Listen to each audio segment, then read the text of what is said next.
Buenas tardes a todos y a todas. Gracias por acompañarnos en este espacio virtual que nos convoca de vez en cuando en el Centro Cultural de España.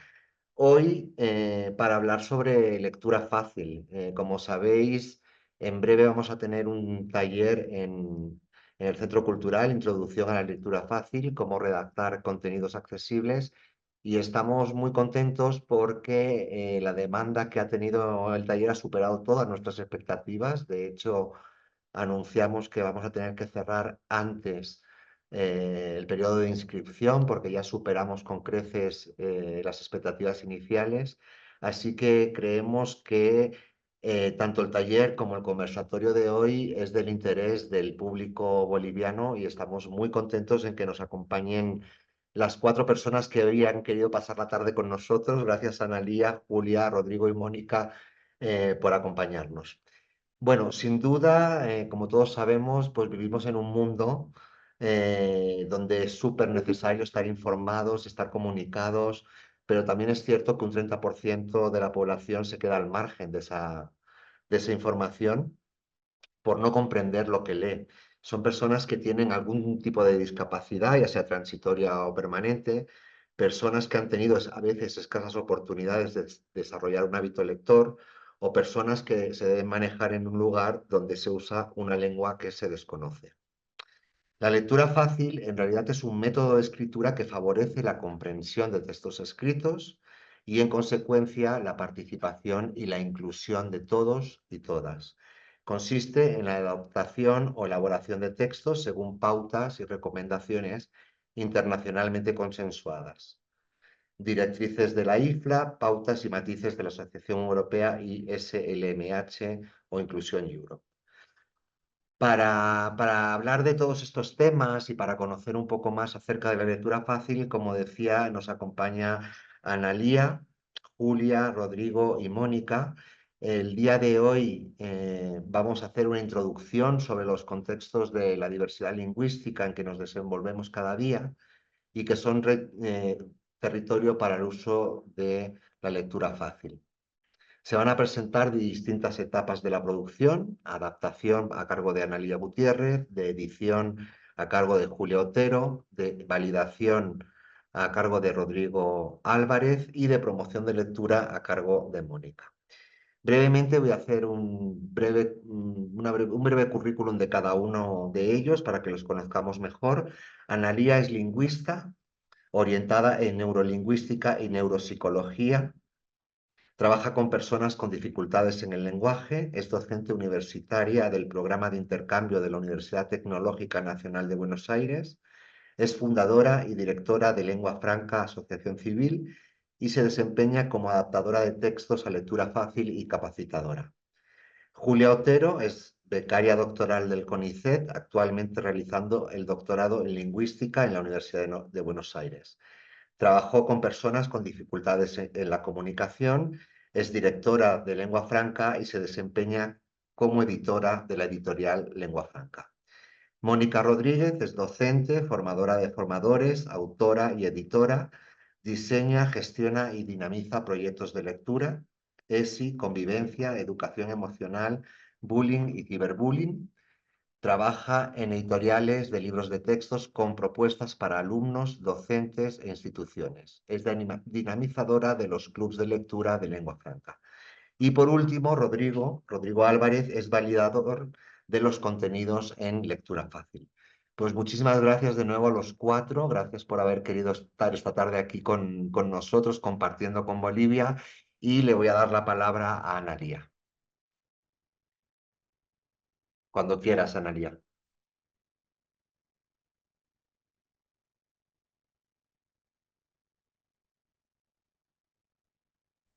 Muchísimas gracias. Bueno, vamos a comenzar entonces a contarles esto que ha introducido Juan: qué es la lectura fácil, cómo trabajamos con lectura fácil, para quién es la lectura fácil y, por sobre todo, mostrarle ejemplos de contenidos hechos en lectura fácil para que puedan acercarse, al menos tener un primer acercamiento en esta tarde, noche para nosotros en Buenos Aires. Ante todo, queremos contarles quiénes somos. Nuestro nombre, Lengua Franca, surge de la idea de lo que es la lengua franca, una lengua que comunica en lugares donde hay diversidad de lenguas o diversidad de formas de habla. Nuestra historia nace cuando trabajábamos en una institución para personas con discapacidad y comenzamos a pensar que nuestra función no tenía que ver con rehabilitar, con modificar cosas en las personas, sino con modificar cosas en el entorno. Y como trabajábamos con personas que habían ingresado en la discapacidad de adultas y habían tenido la capacidad o la posibilidad, mejor dicho, de leer y podían comparar lo que era la vida leyendo y la vida sin posibilidad de acceder a los textos escritos, fue bastante fácil orientarnos hacia la lectura. Por suerte llegó a nuestras manos cuando estábamos haciendo una maestría con Julia Otero de políticas lingüísticas, llegó a nuestras manos un manual de lectura fácil y supimos rápidamente que por ahí comenzaba nuestro camino. Un segundito porque no me permite pasar la pantalla.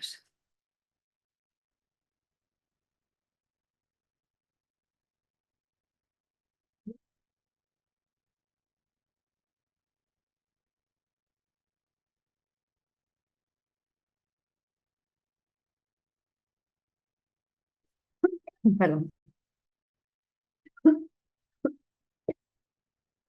Cuando decidimos conformar una institución y pensamos el estatuto, decidimos que nuestra misión iba a ser promover el derecho a la comunicación en situaciones de diversidad lingüística en contextos de contacto entre lenguas y variedades, diferencias de escolaridad, discapacidad, comunidades comunitarias, minoritarias o vulneradas, diferencias de género o edad avanzada. Todas estas particularidades dan características de tipo lingüístico que hace que vivamos en comunidades que son muy diversas.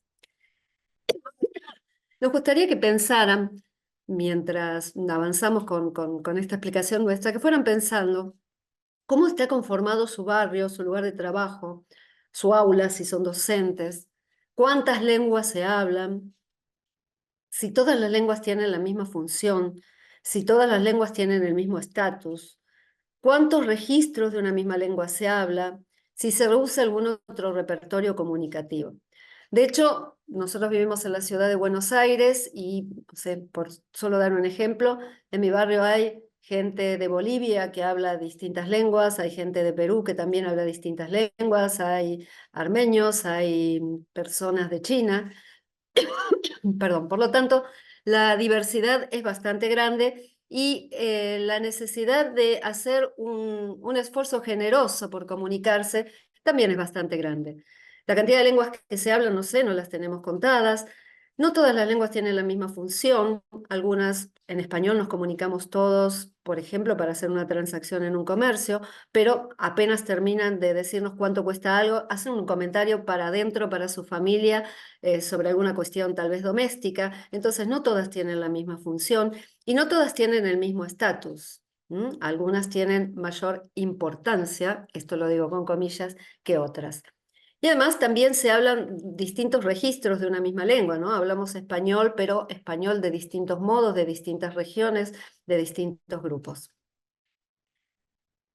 Decimos nosotros que la diversidad lingüística es el abanico de lenguas, variedades, otros repertorios y prácticas que usan las personas en una misma comunidad para comunicarse. Recién lo decíamos, abanico de lenguas, lenguas diferentes, variedades de una misma lengua, otros repertorios, tal vez conozcan alguna persona que se comunique con pictogramas o se comunique, no sé, tenga alguna dificultad importante de lenguaje y utilice gestos, utilice dibujos. Distintas formas de comunicación hacen también a la diversidad lingüística de una comunidad y también prácticas, ¿no? Las prácticas tienen que ver con quién tiene la palabra, si se le otorga la palabra a todos los grupos, otras no. Todo este conjunto de situaciones que parecen muy bonitas, pinceladas coloridas, En realidad son situaciones que están todo el tiempo en conflicto, en tensión en todas las comunidades.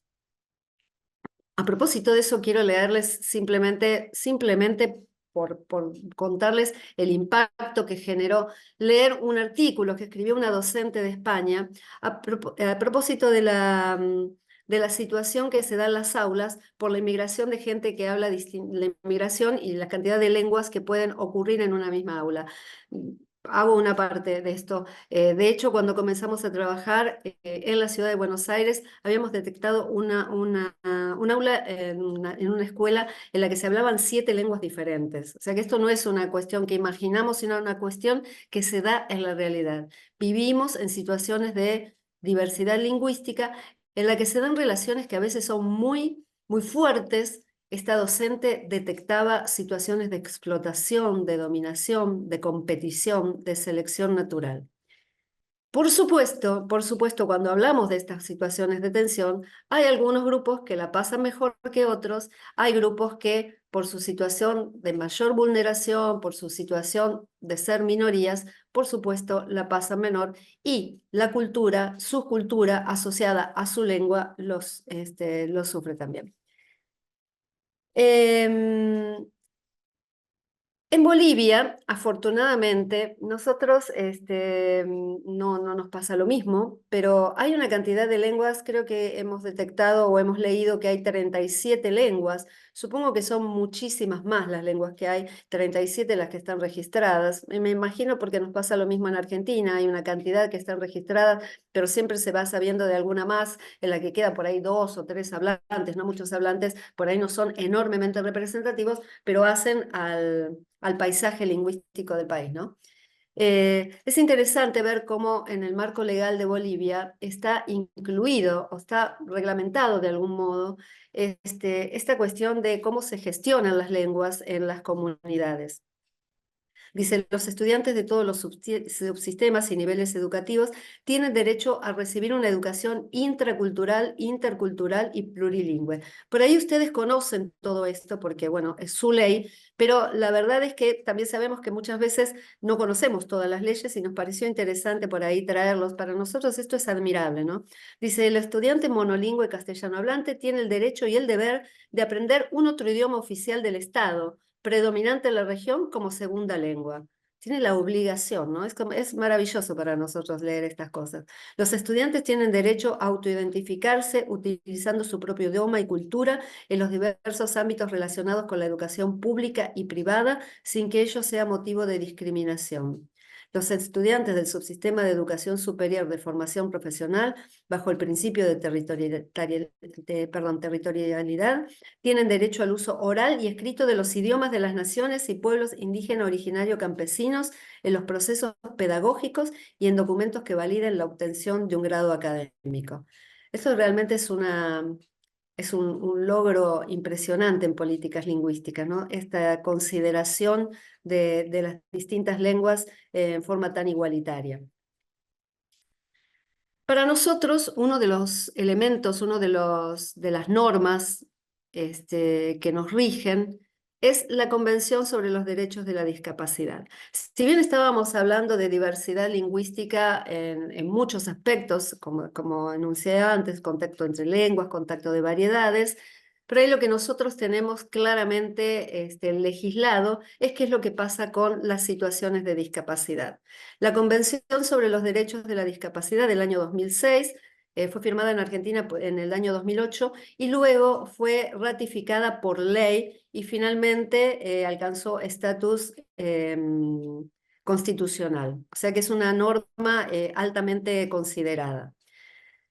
Lo que es muy interesante en la Convención es que dice en su preámbulo, reconociendo la importancia de la accesibilidad al entorno físico, social, económico y cultural, a la salud y la educación, a la información y las comunicaciones, para que las personas con discapacidad puedan, gozar, nos falta esa palabra, de todos los derechos humanos y las libertades fundamentales.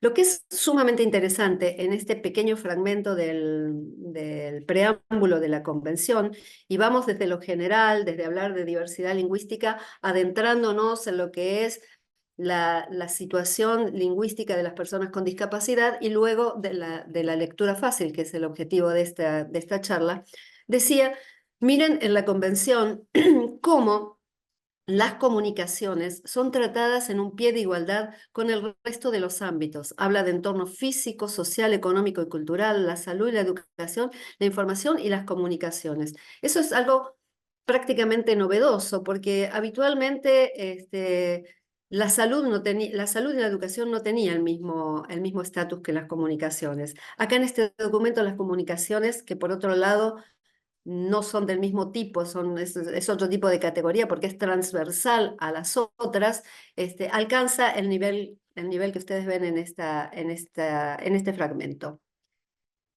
Además, cuando define qué es la comunicación, y aquí ya vamos más adentrándonos en el tema, dice, la comunicación incluirá los lenguajes, la visualización de textos, el braille, la comunicación táctil, los macrotipos, los dispositivos multimedia, bla, bla, bla, bla, y va nombrando distintos modos de comunicación que son afines o beneficiosos para distintos tipos de discapacidad, y nombra, ahí en el medio lo vemos en negrita, el lenguaje sencillo. ¿Mm? La comunicación incluirá todos estos tipos de comunicación, braille, comunicación táctil, etcétera, etcétera, y el lenguaje sencillo. En el año 2006, cuando aparece la convención, por supuesto está redactada en inglés, y la expresión lenguaje sencillo está dicha en inglés y no está muy claro de qué está hablando, si está hablando de lectura fácil o de otra estrategia que ahora les vamos a comentar también, que coexiste con la lectura fácil. Lo más importante es que está hablando de un modo de expresión que sea accesible para personas, en este caso, con discapacidad en la comprensión lectora. Les decía que puede estar refiriendo a otro tipo de herramienta con la cual querríamos comparar la lectura fácil. En este momento existen dos estrategias diferentes, dos estrategias en el registro de la escritura que facilitan la comprensión. Una de ellas es el lenguaje claro. El lenguaje claro tiene una definición de la International Plain Language Federation, la Federación de Plain Language. Plain language es la expresión en inglés para lenguaje claro, lenguaje llano, un lenguaje cotidiano, ¿no? Distintos modos de llamarlo. En Argentina llamamos lenguaje claro y en muchos lugares es la expresión en español aceptada. El lenguaje claro es un modo de expresarse destinado a toda la población, a toda la ciudadanía. La idea es que cualquier persona que habla la lengua en que está escrito el documento pueda comprenderlo más allá de sus habilidades lectoras. Una comunicación está en lenguaje claro si la lengua, la estructura y el diseño son tan claros que el público al que está destinada puede encontrar fácilmente lo que necesita, comprende lo que encuentra y usa esa información. Como ven, está hablando de encontrar información y usar la información.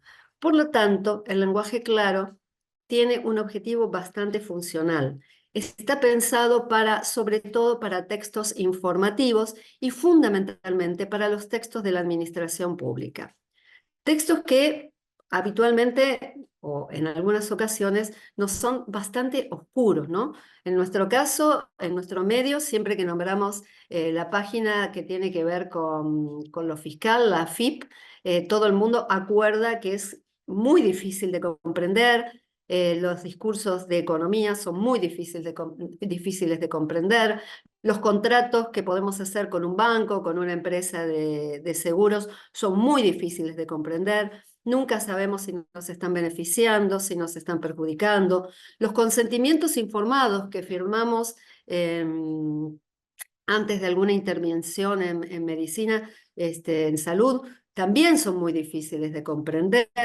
Entonces, esta estrategia, la del lenguaje claro, que se está imponiendo cada vez más, tiene por objetivo que toda la ciudadanía, no las personas que tienen dificultades específicas en el lenguaje, sino toda la ciudadanía, pueda comprender sobre todo en particular, el discurso de la administración pública. Sin embargo, el lenguaje claro no llega al 100% de las personas, porque efectivamente hay personas que tienen dificultades específicas para comprender los textos escritos. La lectura fácil, entonces, es la estrategia que viene a cubrir esa necesidad. Viene a traer textos facilitados, escritos de manera metódica, siguiendo pautas y recomendaciones internacionalmente consensuadas para hacer que los documentos sean de fácil comprensión para las personas que tienen algún tipo de limitación en la comprensión lectora. La definición más reciente que tenemos de lectura fácil es un método que recoge un conjunto de pautas y recomendaciones relativas a la redacción de texto, al diseño y maquetación de documentos, la validación y comprensibilidad de los mismos, para hacer accesible la información a personas con dificultades lectoras. Estos son es la definición que está en las normas UNE del año 2008, son las normas españolas. Me parece muy interesante llamar la atención, en primer lugar, sobre que se trata de un método, no son recomendaciones generales sobre cómo escribir, es un método. El proceso de producción de textos en lectura fácil es muy metódico, sigue pautas y recomendaciones que están consensuadas, como les decía, por todas las personas que hacemos lectura fácil, que inicialmente fueron extrayéndose de la práctica, pero que terminaron formalizándose para la redacción de los textos, pero también para el diseño, o sea, para cómo esos textos aparecen distribuidos en las páginas, sean páginas de textos de papel, sea página de de un documento digital. Y también, fundamentalmente, y por eso tenemos en este grupo al Rodrigo, establecen, o sea, nos habla esta definición de una de las etapas de la producción de textos en lectura fácil ineludibles, que es la validación por parte de personas usuarias. Vamos a hablar entonces específicamente de la lectura fácil, que es lo que nos convocaba. La lectura fácil nace en el año 1968, no estamos tan seguros de que así sea, pero bueno, es como algo que hemos aceptado todos y lo repetimos. Es muy interesante porque nace antes hablábamos del lenguaje claro y hablábamos del ámbito de la administración pública. Bueno, la lectura fácil no aparece en el mismo ámbito, sino que aparece en el ámbito de la educación. La Agencia Sueca de Educación solicita a la Fundación Centro de Lectura Fácil en Suecia los primeros materiales. La idea es que Suecia venía tratando de convocar a los estudiantes, de sostenerlos en el sistema educativo después de la Segunda Guerra Mundial, ¿no? Años 68 nos parece como muy lejano la Segunda Guerra Mundial, pero no lo es tanto. Venían ellos haciendo un intento, otro intento dentro de la educación. Estamos hablando de Suecia, ¿no? Que soy uno de los referentes más importantes en educación. O sea, allí es donde nace la lectura fácil. Y entonces, una de las decisiones en estos intentos de retener a los estudiantes en el sistema educativo es producir materiales para que todas las personas incluidas en el sistema educativo pudieran comprender, dice, para que fueran comprendidos por cualquier persona a pesar de las dificultades lingüísticas o cognitivas. No estábamos hablando todavía de discapacidad.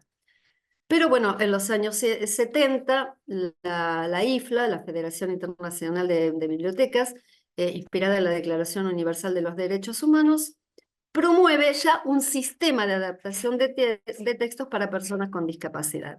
En esos años comienza el movimiento de vida independiente de las personas con discapacidad y luego, en los años 90, un fuerte movimiento de las familias de personas con discapacidad intelectual, un movimiento tendiente a la mayor participación de las personas con discapacidad intelectual en la comunidad. Entonces, la lectura fácil va orientándose al grupo de personas con discapacidad intelectual como destinatarios primarios. Eso no quiere decir que sean los únicos, ahora vamos a hablar de los destinatarios, pero bueno, como destinatarios primarios, los que asumimos en primera instancia cuando hablamos de lectura fácil, son las personas con discapacidad intelectual. Luego, en el año 97, el mismo director de la agencia, ¿no?, aquella que había comenzado con los materiales en lectura fácil, participa en la redacción de las primeras directrices para materiales de lectura fácil, publicadas por la Federación Internacional de Bibliotecas, de Asociaciones de Bibliotecarios, que son actualizadas con el tiempo, y en el año 98 aparecen las pautas de la Asociación Europea ISLMH o Inclusion Europe, que es la de padres de personas con discapacidad. Es decir, tenemos unas primeras directrices al principio que son orientadoras y que la verdad que son una guía bastante fuerte y que ahora vamos a conocer, y luego aparecen pautas que son mucho más estrictas y que tienen que ver con cómo redactar las oraciones, cómo seleccionar las palabras que vamos a utilizar, es decir, cuestiones mucho más próximas a lo que es el método. ¿Qué significa que un texto sea fácil de comprender? Dicen las primeras directrices de lectura fácil que los primeros editores de materiales de lectura fácil trataron sin éxito de desarrollar directrices detalladas para este tipo de publicaciones. Intentaron identificar factores específicos que hacían que un texto fuera fácil de leer. Por lo general, los investigadores y especialistas en lectura han abandonado esos esfuerzos y confían más en la experiencia y la evidencia basada en resultados. Esto fue escrito hace unos cuantos años.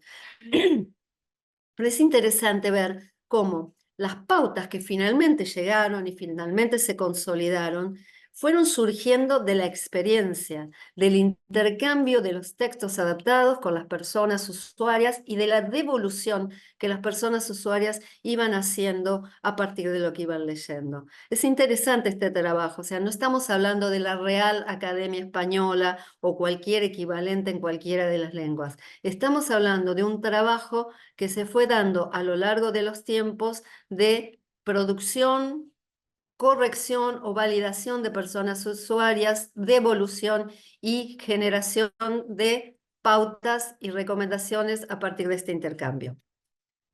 Las primeras directrices dicen que su objetivo es describir la naturaleza y necesidad de las publicaciones en lectura fácil, identificar a los principales grupos objetivos de estas publicaciones y ofrecer sugerencias a los editores de materiales en lectura fácil y a aquellas organizaciones y agencias que apoyan a personas con discapacidad para leer.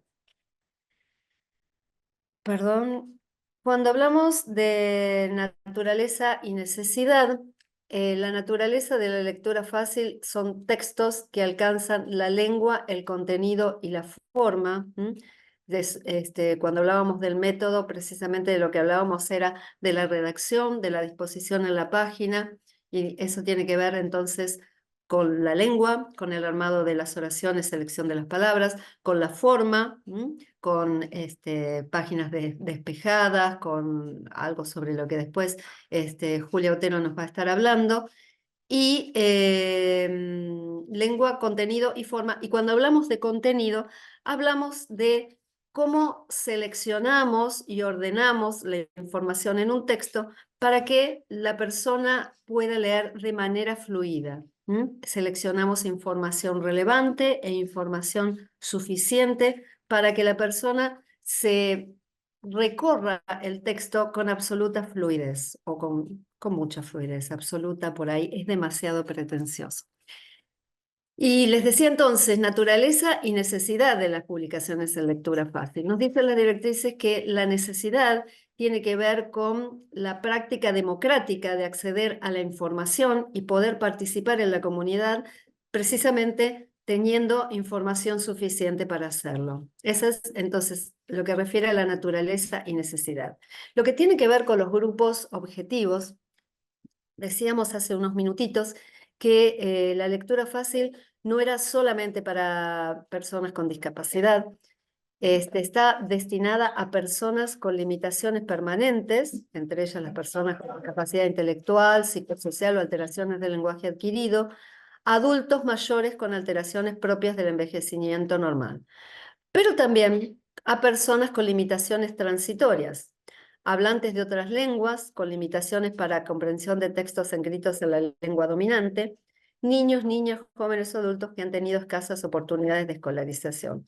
Cualquiera de estos cuatro grupos, personas con discapacidad, adultos muy mayores, hablantes de otra lengua o personas que han tenido escasas oportunidades de escolarización o que tienen escaso hábito lector, se benefician de la lectura fácil. Y tal vez algunas otras personas, porque puede ser que una persona esté atravesando un momento difícil de salud, esté internada, está en terapia intensiva, y un texto de lectura fácil que no le exige por ahí el esfuerzo y los procesos cognitivos que exigen otros textos, facilita la comprensión. Perdón. Vamos entonces a estas sugerencias que nos decían las directrices que se proponían aportar. Nos dicen con respecto a cómo escribir: evite el lenguaje abstracto, sea lógico. La acción debe ser directa y simple. Eh, Parece que esto es bastante transparente, de todos modos podemos ir haciendo algunos comentarios. Evitar el lenguaje abstracto parece para las personas que trabajan con personas con discapacidad uno de los elementos más importantes, porque precisamente de lo que siempre se comenta en relación con las personas con discapacidad es la dificultad de generar ideas a partir del lenguaje, ¿no? De generar ideas que no solamente aquellas ideas concretas que tienen sustrato en lo sensorial, sino ideas que surgen de asociar ideas. Ser lógico tiene que ver con organizar la información de tal modo que las causas den origen a las consecuencias y no de distinto modo. La acción debe ser directa y simple. Sabrán todas las personas que escriben que siempre tenemos esa costumbre de comenzar con algo más o menos aproximado, ¿no? Así como florearnos un poco antes de ir a la acción directa. Las directrices nos piden que hagamos eso. Utilizar el lenguaje simbólico, las metáforas de forma moderada. Una cosa muy importante es tener en cuenta que hay muchos grupos, muchas personas que tienden a comprender de manera literal. Entonces, una metáfora como por ejemplo, hace unos días leía que, ¿cómo era? La matraca de vidrios, ¿no? Eran gente que iba en un carruaje y entonces los vidrios se movían, los vidrios de las ventanas se movían y hacían un ruido como matraca. La matraca de vidrios parece para una persona que comprende de manera literal una imagen bastante como una matraca de vidrios. Por ahí la explicación, la transformación sería los vidrios se movían o hacían ruido como matracas, ¿no? Ese tipo de cosas son las que controlamos cuando hacemos lectura fácil. Evite varias acciones en una única oración. Organice las palabras de una oración simple dentro de una línea, si es posible. Evite palabras difíciles, pero use el lenguaje que sea adulto y dignificante. Esto es muy importante en relación con la lectura fácil. No estamos hablando ni de resúmenes, ni de formas simplistas de expresión, ni de lenguaje oral. Estamos hablando de lenguaje escrito, estamos hablando de textos que conservan la riqueza del texto original, pero adaptada. Lo que más se parece es a una traducción, ¿no? Más que un resumen, podríamos asociarlo a a la imagen de la traducción, pero no una traducción de una lengua a otra, sino de una traducción dentro de la misma lengua. Y, y tampoco hablar, tampoco son textos como dirigidos a niños, ¿no? Y mucho menos textos que reproducen, como les decía, el lenguaje oral. Estamos respetando el registro escrito de la lengua. Ordene la información de manera lógica y cronológica. Hablábamos hace unos segundos de lo que era lo lógico, de lo cronológico. Si es un procedimiento, los pasos tienen que ser ordenados. Si es una narración, las acciones tienen que ser ordenadas como se han dado en el tiempo, primera, segunda, tercera. Luego, dice algo sumamente importante: anime a los escritores e ilustradores a conocer su público objetivo, porque cuando hacemos lectura fácil tenemos presente cuáles son los conocimientos compartidos del tema del que estamos tratando, porque tal vez no sea necesario sacar información, sino aportar información, ya sea explicación de algunas palabras poco frecuentes o ya sea algo de información que nos permite ubicar en el tema, porque suponemos o sabemos que el público objetivo carece de esa información. Y finalmente, esto que decíamos antes, relacionado con la validación, perdón, evalúe el material con grupos objetivos reales. Como ven, es tan importante trabajar sobre la lengua como validar con el material con grupos objetivos reales. Así como en el lenguaje claro hablábamos de textos informativos, textos de la administración pública, la lectura fácil alcanza todo tipo de textos. Textos informativos, ¿m? Cualquier tipo de comunicaciones, eso que aparece habitualmente en los folletos, los comunicados. Textos expositivos, que son los típicos de la educación, ¿m? Textos donde nos hablan de determinado tema y nos desarrollan, perdón, determinado tema. Y textos literarios. Nosotras precisamente, Julia en unos minutos les va a contar un poco más, precisamente trabajamos, nuestro gran fuerte son los textos literarios, aunque no solamente. Aquí tienen un ejemplo de un texto informativo, es un texto sobre votación que hicimos para la Agencia Nacional de Discapacidad, donde pueden ver cómo funciona o cómo aparece visualmente, cómo aparece distribuido en la página un texto en lectura fácil. Como ven, las líneas son cortas, los espacios son despejados, está marginado a la izquierda, eso permite que podamos saltar de una línea a la otra sin confundirnos. Ven ahí en la mitad del texto que dice padrón electoral, una palabra poco frecuente que después es explicada abajo. Hay subtítulos que van guiando la información, que nos van anticipando qué es lo que viene. Esto en cuanto a texto informativo. Otro tipo de texto informativo, donde ahora en lugar de al pie tenemos la explicación a un lado, otra forma de hacerlo, es un material sobre derechos. Un poco quería que vieran la diversidad de temas sobre los que trabajábamos, ¿no? El primero era sobre votación, este sobre derechos. Aquí hay un ejemplo de texto expositivo. Habla sobre la Constitución Nacional, en este caso la Constitución Nacional de Argentina. Es un texto que hicimos para las personas con discapacidad que trabajan en el Estado y quieren hacer la carrera administrativa, por lo tanto tienen que estudiar para dar un examen. Y el tema 1, el primer texto, habla de la Constitución Nacional y dice: una Constitución Nacional es un texto escrito por personas que se ponen de acuerdo sobre la forma de gobierno de su país, las leyes, los derechos de todas y todos los habitantes. Como ven, en este primer párrafo tenemos las mismas características que antes, las oraciones las líneas, perdón, están cortadas en lugares estratégicos, hay como un sentido que se va dando en cada una de las líneas. Tenemos también la organización de la información con viñetas para para prestar atención sobre cada uno de los ítems que está enumerado. Este es un ejemplo de texto informativo. Y finalmente tenemos un ejemplo de texto literario. Voy a leérselos porque luego les voy a leer la adaptación que hicimos sobre este texto, sobre el primer párrafo, desde los primeros párrafos de este texto. Es un cuento de una escritora muy renombrada, muy querida en Argentina, que es Alfonsina Storni. Les decía que se los voy a leer porque luego les voy a mostrar también cómo ha quedado la adaptación de este texto para que puedan comparar un poco cómo queda un texto adaptado. Dice, primer episodio, hace aproximadamente 6 meses que conocí a Cuca. Yo vivo en un barrio apartado y mi casa carece de balcón. Suelo asomarme pocas veces a ver la calle a través de una bonita ventana de chalet moderno. En uno de mis raleados vistazos al arroyo, mis ojos chocaron por primera vez con la nuca de Cuca. Una preciosa nuca, pincelada de una mezcla de polvos de luna, rosa cotí y agua del río del cielo. Adherida a aquella, vi extenderse la curva de la más graciosa melena que haya contemplado en mi vida.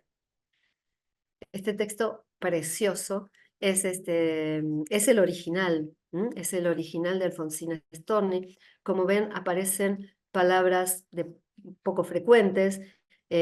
Imagino que en Bolivia son tan poco frecuentes como acá. Dice, en uno de mis raleados vistazos al arroyo, habla de mezcla de polvos de luna, rosa cotí. habla de agua del río del cielo, que es una imagen que no sabemos exactamente, si la tuviéramos que entender de manera literal, no sería tan bella. Este, bueno, como ven, es un texto bastante poético. Y por lo tanto puede presentar dificultades para quien tiene dificultades en la comprensión lectora. Ahora les vamos a mostrar entonces, les voy a mostrar cuál es el resultado de la adaptación del texto de Cuca. Dice, eh, perdón. Yo vivo en un barrio alejado, en una casa moderna tipo chalet. No tengo balcón, pero tengo una ventana bonita para asomarme y ver la calle. Así, hace 6 meses conocí a Cuca. Cuando me asomé, vi la nuca de Cuca por primera vez. Era una nuca preciosa, de color rosa, con brillos de luna y gotas de lluvia. Sobre la nuca tenía una melena graciosa, la más graciosa que vi en mi vida. Y tenemos la palabra melena, tal vez pensando que no es enormemente frecuente, depende de quién lo lea, explicada al costado. Como ven, hay un reordenamiento. En el primer texto hablaba, ¿no? Comienza diciendo, hace aproximadamente 6 meses que conocí a Cuca, y luego la presentación. En este texto hay un reordenamiento. Yo vivo en un barrio alejado, en una casa moderna tipo chalet, y luego explica que hace 6 meses conocí a Cuca. Como ven, cada línea tiene una idea. Las oraciones están cortadas en lugar estratégico. Son cortas. Las oraciones tienen un orden habitual. No está el orden invertido. Y el vocabulario, si bien es un vocabulario corriente, más vale diríamos un vocabulario de uso frecuente, es un vocabulario, como decían las directrices, dignificante, no es simplista y no es un vocabulario que copia la oralidad. Nos va a contar Julia ahora cuál es el proceso de producción de contenidos en lectura fácil. Bueno, buenas tardes. Gracias por la invitación primero. Bueno, ya me presentó Juan, pero mi nombre es Julia Otero y también, bueno, junto con Analía coordino Lengua Franca y en particular, o lo que atañe hoy, es que me encargo de editar los materiales. Bueno, soy una de las editoras de los materiales en lectura fácil. Quería tomarnos un momentito en realidad para poder situar todo lo que estuvo contando Analía en cuanto a la adaptación, que es el fuerte de quizás o lo que suscita más interés, pero poder situarlo en el proceso de producción de materiales. Bueno, justamente vimos un texto literario, que es un cuento de Alfonsín Storni, como contaba Ana, que forma parte de nuestra colección de cuentos que se llama Cinco cuentos en lectura fácil. En particular, forma parte de el cuarto volumen, que es Cinco cuentos de amores. Nuestra colección surgió porque nos interesaba poder adaptar materiales, o sea, en realidad nos interesaba poder adaptar literatura que sea argentina, que tenga nuestra forma de hablar y demás, porque encontrábamos obviamente muchísimos materiales, pero adaptados de literatura española o de traducciones. Y así empezamos a trabajar con, en principio, cuentos argentinos propiamente, con autores argentinos de distintas partes del país, autores y autoras. La colección ahora tiene 4 volúmenes por ahora, estamos trabajando en el quinto. Y bueno, como les decía, la idea que tenía para presentar muy poquitito era centrarme en algunos procesos en algunos aspectos de la producción, en particular ahora de las ilustraciones y del diseño, y poder pensar todo esto, cómo viene el tema de la adaptación y cómo se aúna en estas distintas instancias que, por supuesto, no son sucesivas y estancas, sino que, bueno, se van retroalimentando. Por ejemplo, cuando vamos adaptando, después el proceso de edición hay un ida y vuelta muy, muy claro, o el proceso con las ilustraciones y corrección, y lo mismo con el diseño. Para después situar, sí, lo que van a decir el resto de mis compañeros, que tienen que ver con la validación de los lectores, que está Rodri para hablar, y después, bueno, que quedan fuera del proceso de producción de materiales en sí, pero tiene que ver con la difusión de los materiales y la promoción de la lectura, que está Mónica. Bueno, les quería comentar entonces, ¿querés pasar a la ilustración, Ana, directamente, al texto de vuelta? Perdóname. Bueno, a la ilustración. Ahí está.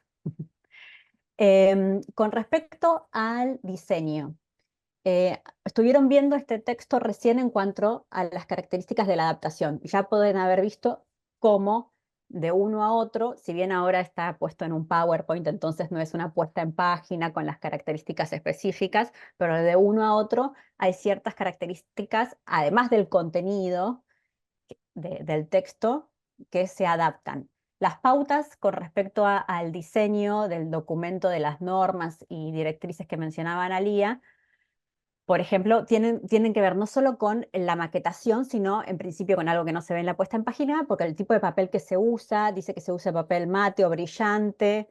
Después sí tiene que ver con el tipo de letra, con el tamaño, que es entre 12 a 14, el tipo de letra es Arial, Helvética o Times New Roman.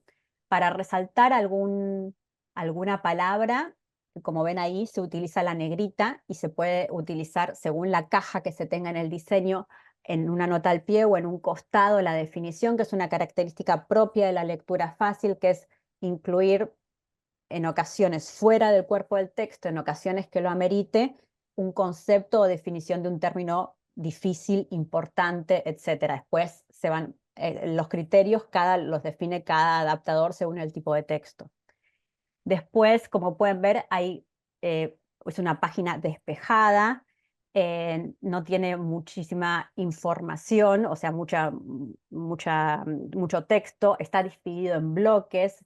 La cantidad de líneas van a ver que tienen un corte que llamamos corte natural de la línea, que además no tiene más de 60 caracteres. En definitiva, tienen ciertas pautas o directrices en cuanto al diseño, en el cual con el trabajo de adaptación hay muchas veces un ida y vuelta de edición, de corrección, etc. Bueno, la marginación acá no se ve, pero suele ser marginación amplia, y ahí sí se ve muy claramente el tema de que no es un texto justificado, sino que tiene una alineación a la izquierda. No sé si querés pasar a la ilustración, así ahí está. Estaba antes, ¿no? Bien. Y en cuanto a la ilustración, esta es la ilustración de justamente la escena inicial del cuento, em, en la que, por ejemplo, en esta ilustración lo que vemos a partir del textito que leímos es que se trata de crear primero, de presentar algunos detalles de este personaje, de Cuca y demás, de cómo es el ambiente de la época, las casas, etc. Las directrices hablan de que la imagen si una imagen representa claramente el texto, mejora la comprensión. Y pueden tener dos tipos de función, una más descriptiva, que puede tener que ver con esto de crear un ambiente o presentar una época, un paisaje, etcétera, o de agregar algún tipo de información. El trabajo que tenemos, además, en cuanto a las ilustraciones en literatura, también tienen que ver con mantener quizás, bueno, por un lado el estilo, obviamente, del ilustrador, pero después poder hacer ilustraciones que sean llamativas, bellas, que den a la imaginación, dado que se trata de literatura, por ejemplo. Esto no va a ser así en todo tipo de texto, no va a ser igual un tipo de ilustración, esto es como un sentido del género de un texto expositivo o de un texto informativo que uno literario. Bueno, eso, además de las pautas, obviamente, de lectura fácil, se aplica al tipo de texto. Bien, bueno, más o menos quería presentar a muy grandes rasgos estos dos aspectos, y ahora sí después continuar con la presentación de Analía y después sí con Rodrigo, que va a hablar de la validación y su trabajo de validador, y Mónica, que va a hablar un poco de los clubes de lectura y de promoción de la lectura. No sé si quieres seguir vos, Ana. Sí, quería agregar a esto que estaba comentando Julia con respecto a la editorial, que en los últimos tiempos nos ha pasado que distintas editoriales de España han querido traducir nuestros cuentos y, bueno, además de que nos parece maravilloso, ven ahí no puedo reproducirlo, no puedo leerlo porque es muy difícil para mí leer en vasco, pero ven ahí la versión de 5 cuentos de intriga en euskera. y la versión de 5 cuentos de intriga en catalán, más allá de, o además del orgullo, del gusto que nos da que esto haya ocurrido, lo que me parece interesante es contar por qué estos textos están traducidos. Y va a tener que ver esto con lo que después nos va a contar Mónica sobre los clubes de lectura.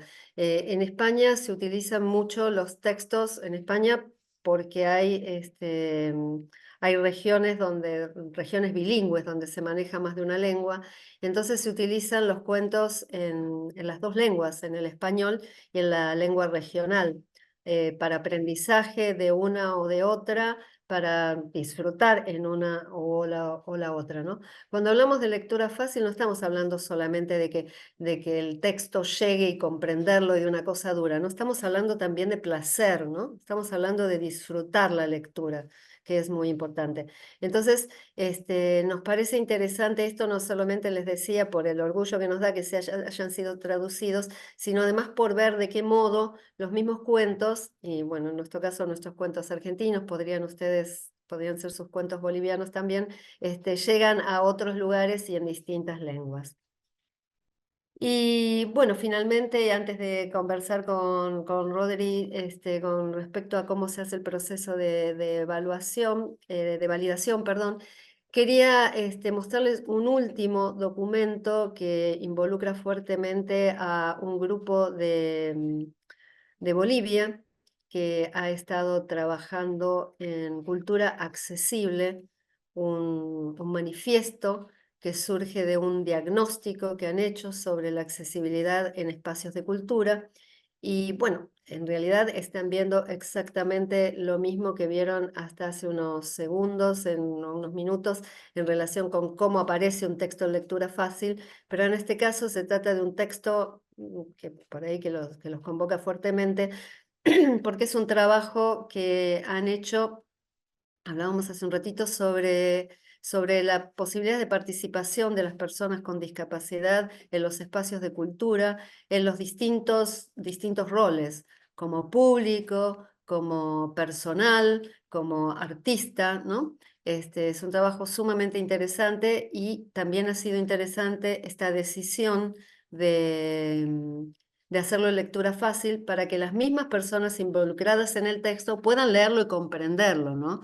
Esto es otra de las cosas interesantes por ahí que tiene como para decir con respecto a la lectura fácil, que es la voluntad de producir textos en lectura fácil. No tiene que ver solamente con que haya personas de la comunidad que los hagan, sino necesitamos que haya una voluntad fuerte, sobre todo desde los estados, de producir textos en lectura fácil para que no se hable de las personas sin que las mismas personas puedan estar leyendo lo que se dice de ellas mismas o lo que las involucra, ya sean leyes, ya sea un documento como este que habla de participación en la cultura, ya sea la Convención sobre los Derechos de las Personas con Discapacidad, que está en lectura fácil, está hecha en España y está hecha en Argentina por una institución colega que se llama Visibilia, perdón.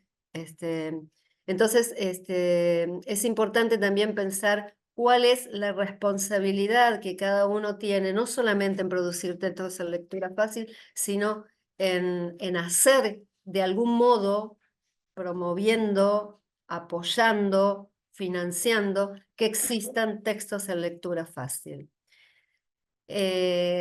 Como les decíamos, les veníamos diciendo, un texto no está en lectura fácil si no pasa por el proceso de validación. No se trata solamente de la buena voluntad de hacer un texto en lectura fácil y del saber del adaptador, del saber del editor. Si un texto no está validado por personas usuarias, no cumple con las pautas de lectura fácil. Por eso vamos a hablar un poco con Rodrigo. Rodri, te pido que por favor que te desmutees para poder conversar con vos. Estás muteado, Rodri.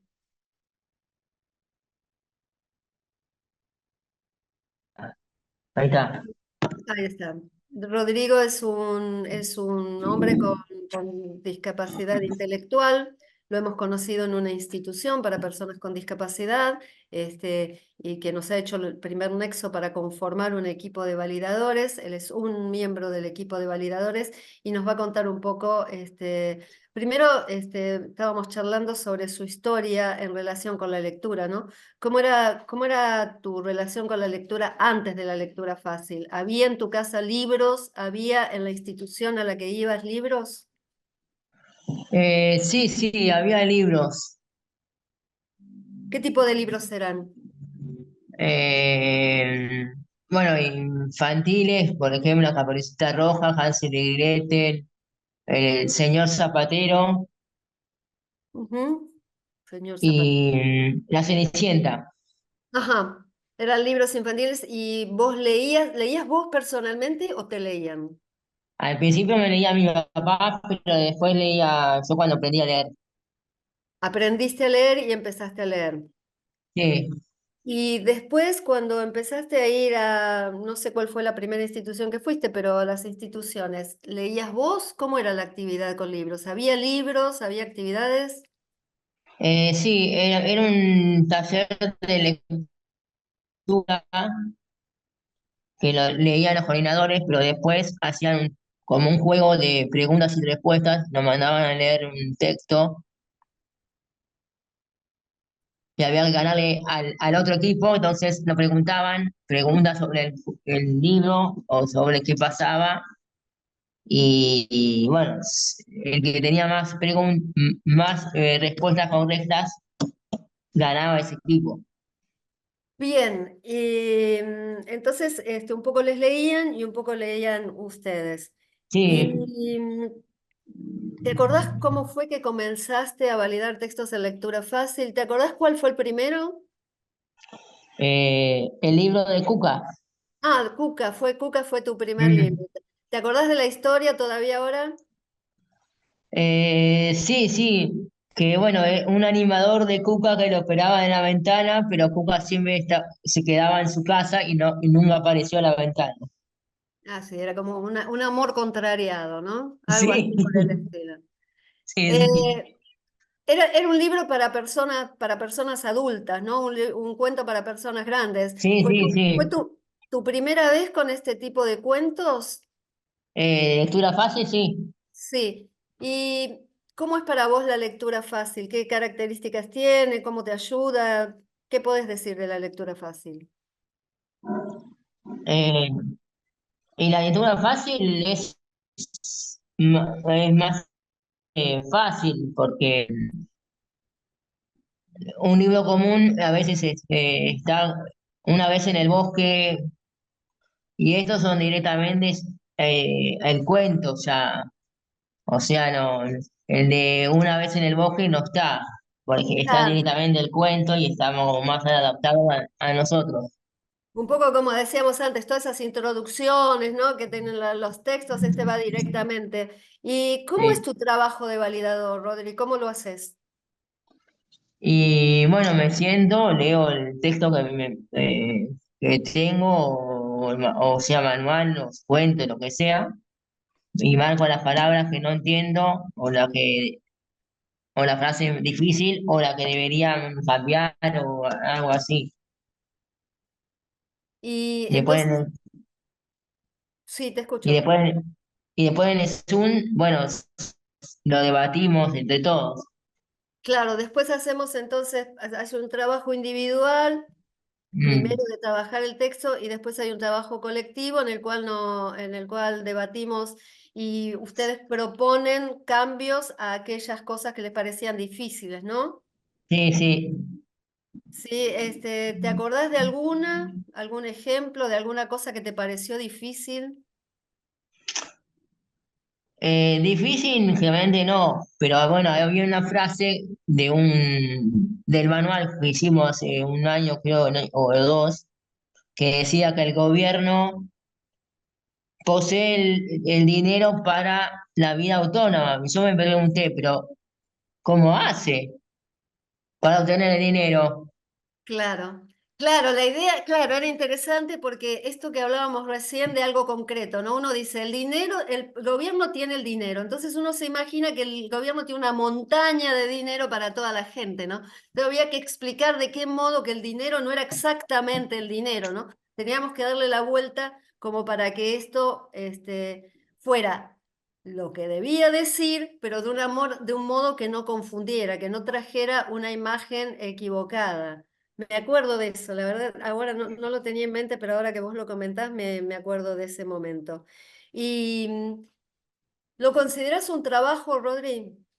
Sí, sí, porque tenés que sentarte, leer, marcar, anotar, después en el Zoom debatir. Ujú. Bien, y finalmente ser parte de todo el equipo, ¿no? Sí, sí. Bueno, genial. Bueno, muchísimas gracias. Me parece que para una primera aproximación sobre cómo es la validación, vamos teniendo una primera idea de cómo es.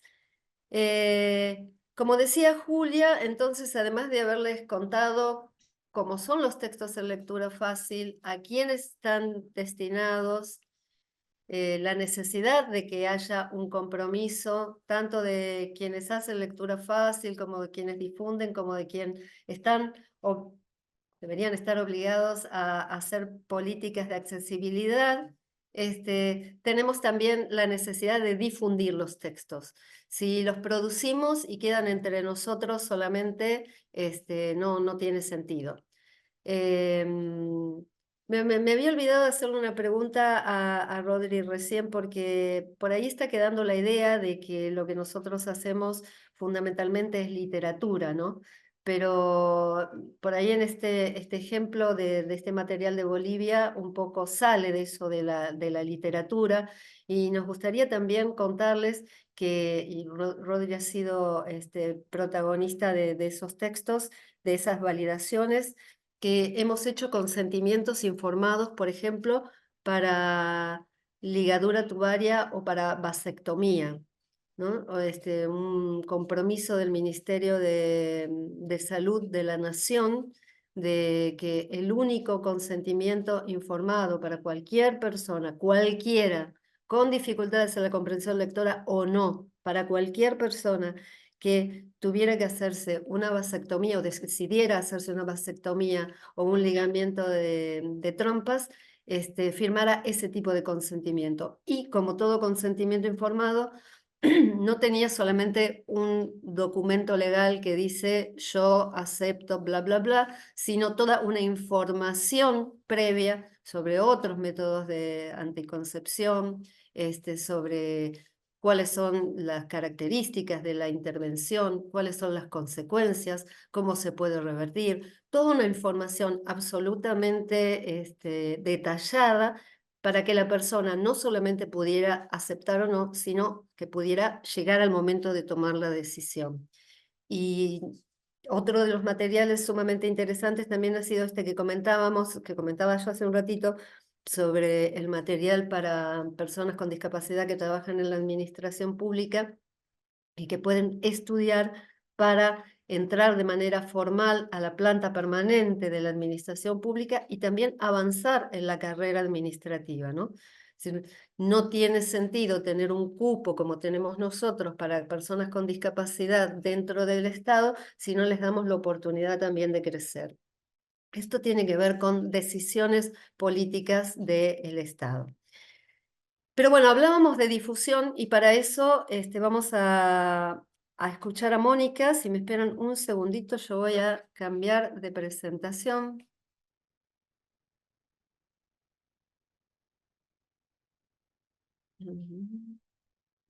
Un segundo, por favor.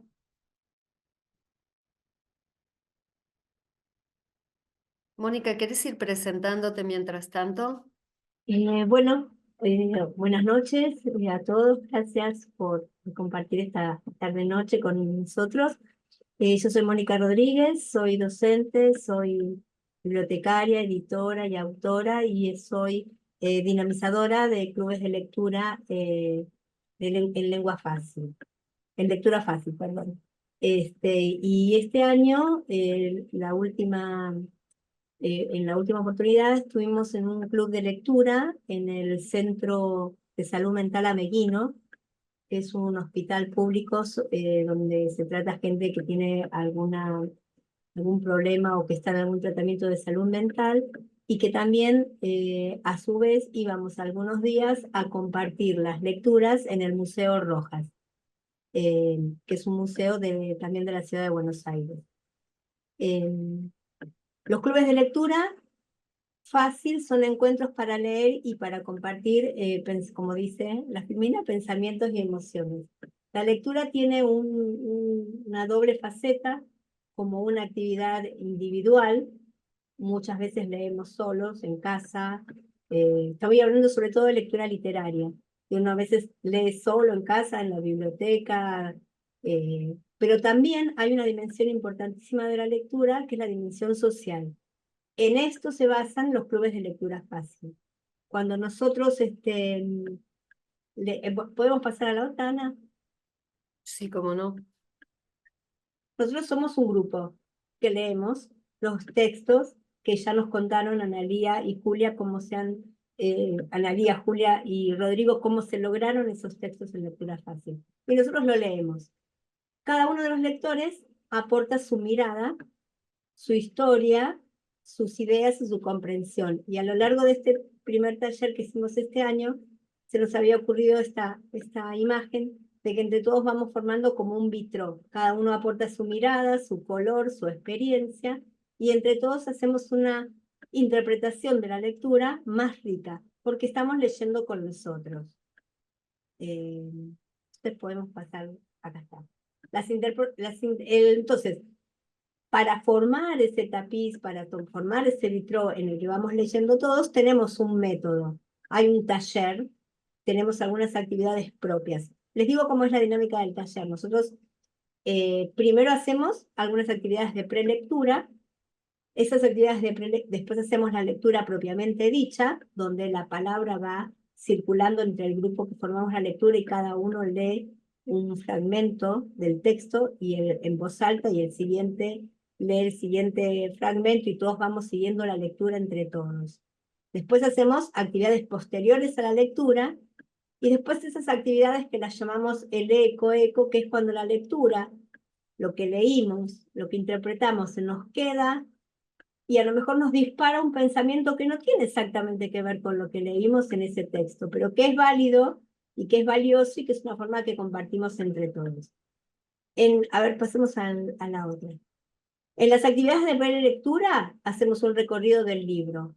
Miramos la tapa, las contratapas, leemos los prólogos, buscamos biografías, vemos las imágenes, las ilustraciones, qué nos pueden decir, qué nos sugiere el título de ese cuento, dónde está ambientado. Acá hay algunas, por ejemplo, en una de las lecturas que hicimos, un cuento que se llama Rautia, como lo leímos, que tiene que ver con un patio andaluz. Perdón, no era Rautia, era un cuento de el hombrecito del azulejo. Como tenía que ver con un patio andaluz, nos ambientamos en este patio andaluz que está en el Museo Rojas. O por ejemplo está la foto de Faustino Rojas, que es un niño jugador de ajedrez, que es el campeón que vive en España ahora, pero que es el campeón argentino, y hay un cuento que leímos que se llama Suwan, que trata de ajedrez, entonces lo unimos con esa noticia que era la noticia del día. Esas son actividades que hacemos previas, antes de comenzar la lectura.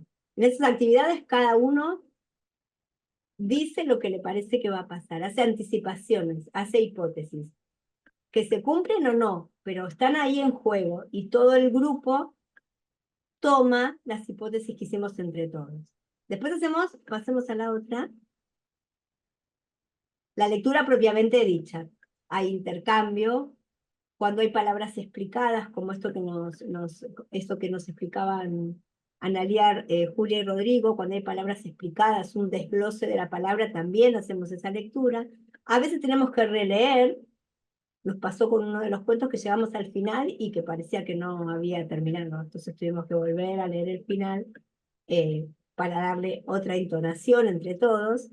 Y hay un espacio para la emoción, que es lo que toda la literatura busca, emocionarnos, porque la literatura es eso, es otra forma de vivir la vida, es vivir otra parte, una vida anexa a la que llevamos. Después de la lectura, hacemos esas actividades posteriores, donde circula la palabra, donde cada uno va relatando la historia, donde cada uno se fija en qué foco puso en la historia, por qué lo puso ahí, con qué otras historias de su vida se relacionan o no. Cuando leímos Esperándolo a Tito, era la época que había habido un gran partido con Messi, entonces el cuento que es de Sacheri nos había recuperado esa cuestión del futbolista y de Messi. Acá lo están esperando a Tito, que es un futbolista muy querido por su equipo.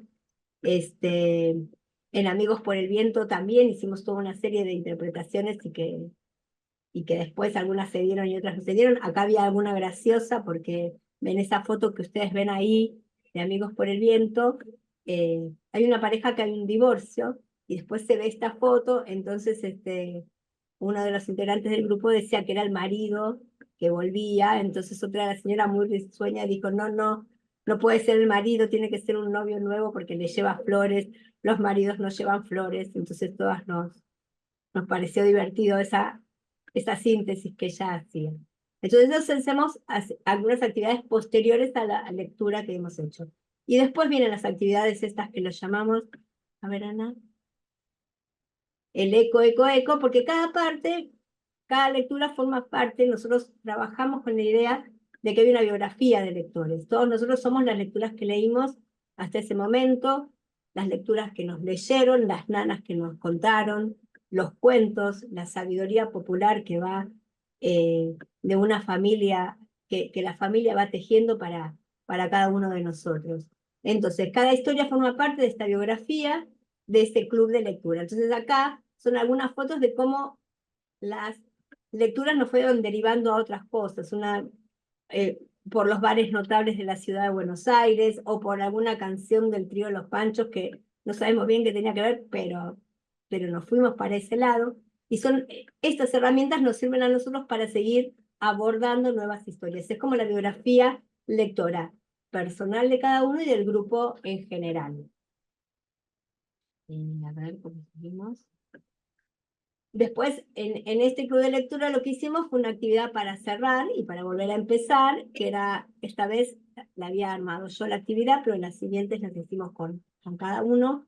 Cada uno tenía que ir pensando a lo largo de los distintos cuentos que habíamos leído. Nosotros habíamos hecho un club que tenía 8 encuentros, y en cada encuentro habíamos leído un cuento. Entonces, cuando terminaron esos 8 cuentos, yo había llevado este día objetos que rememoraban ese cuento. Objetos que yo tenía en mi casa. Un vestido azul como una de las protagonistas, un bolso como el futbolista.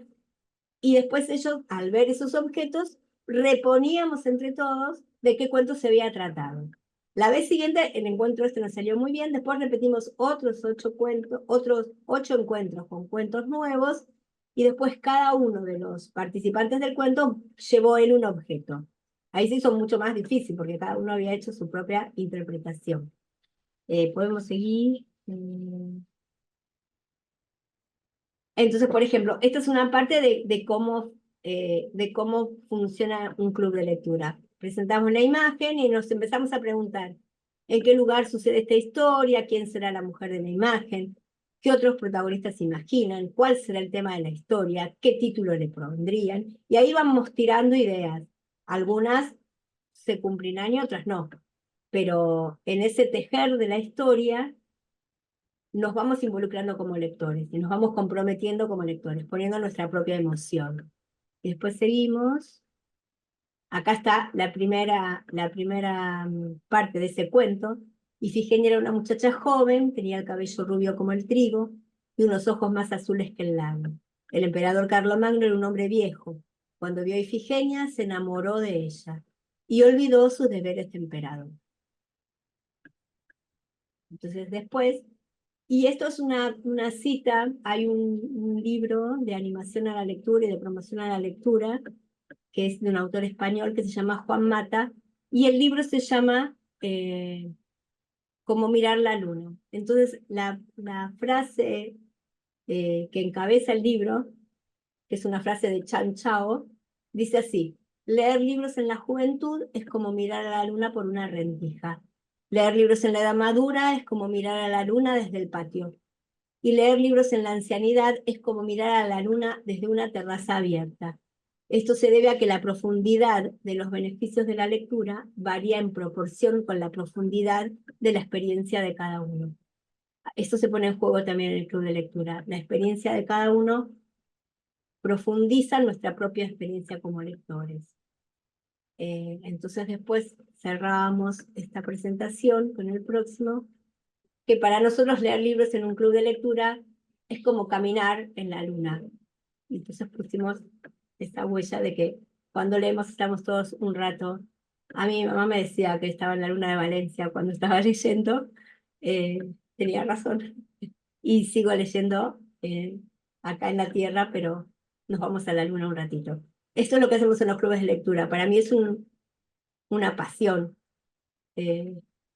Espero habérselas transmitido y que juntos compartamos esto. Mónica, ¿y qué respuestas tenés de las personas en relación con la facilidad, no con la lectura fácil? Yo recuerdo una señora de un club de lectura tuyo que dijo, le estábamos preguntando con respecto a un cuento que hablaba de una historia mitológica, de un personaje mitológico que había sido que fue escrito por Jorge Luis Borges, uno de los escritores argentinos más renombrados y considerado alguien difícil de leer, difícil en general. Y entonces esta señora le preguntamos si cambiaría algo, ¿no? Lo mismo que le preguntamos cuando valida por ahí el grupo de Rodrigo, le preguntamos a esta señora y dijo, yo no cambiaría nada porque a mí me gusta leer Borges y no lo entiendo, y esta es la única forma de leerlo. Claro. ¿Tenés algunos comentarios así de ese Sí, tipo?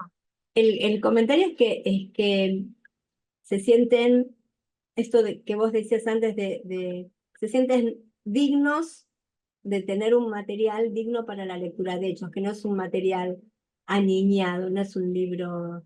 Nosotros en este taller de lectura eran todos adultos mayores, algunos en algunos tratamientos, otros no, eh, y se sentían dignos de estar ahí leyendo.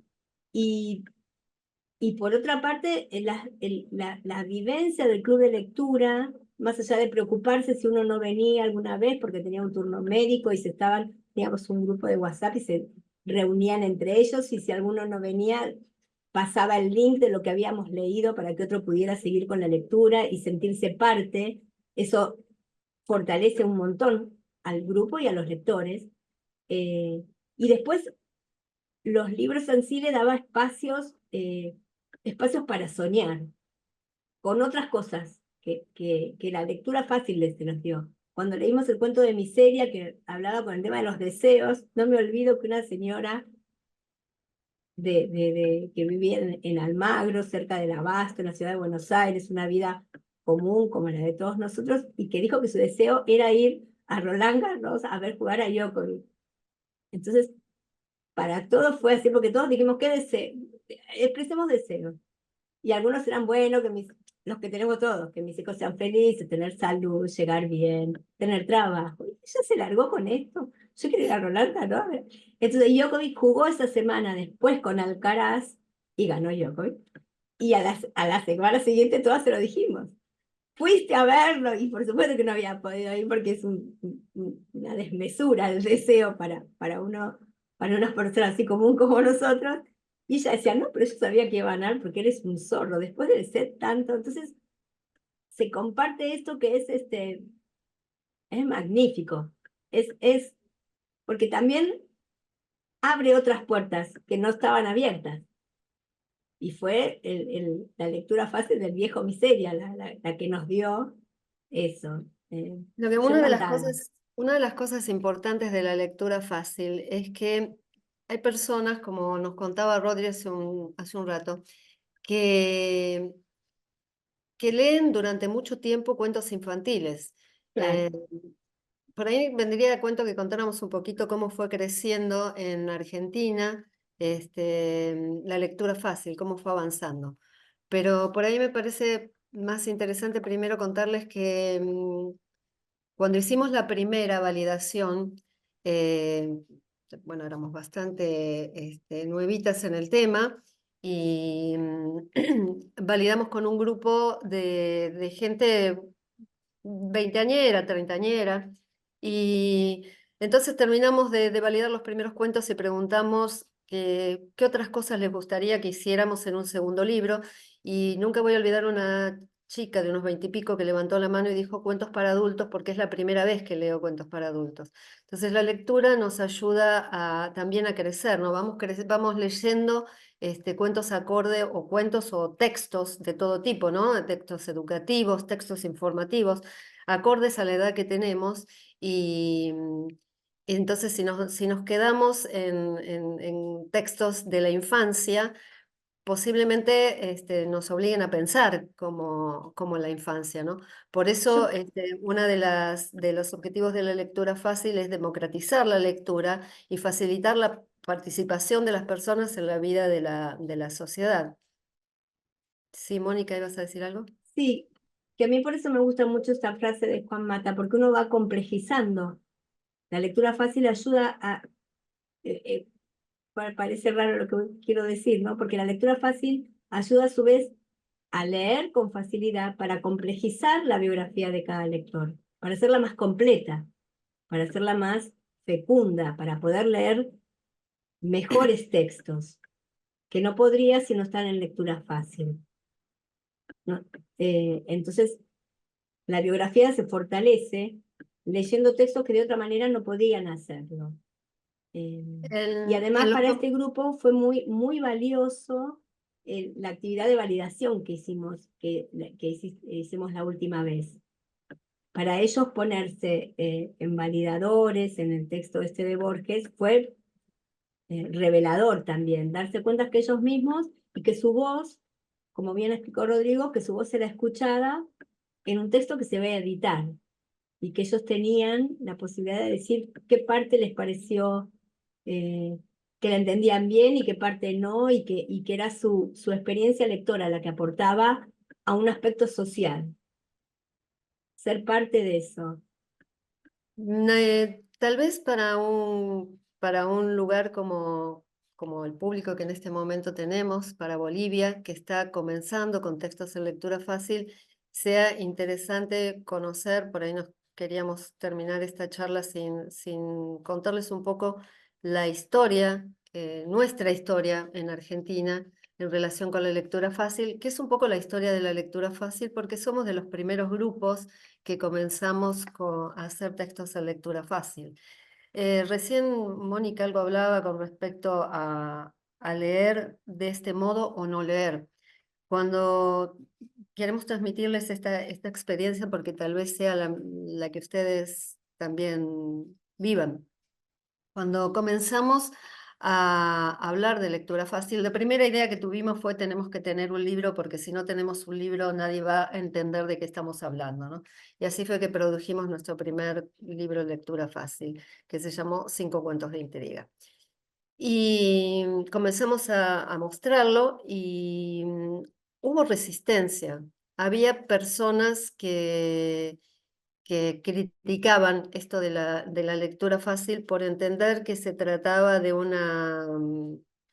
bueno, de esto que estábamos hablando, de algo simplista, de algo que iba en contra de las posibilidades de tratar a las personas, sobre todo con discapacidad, porque por ahí es el ambiente en que más circulan los textos de lectura fácil, de tratarlos como a todas las personas, ¿no? Esta idea de que la igualdad es darle lo mismo a todo el mundo en lugar de darle a cada persona lo que necesita.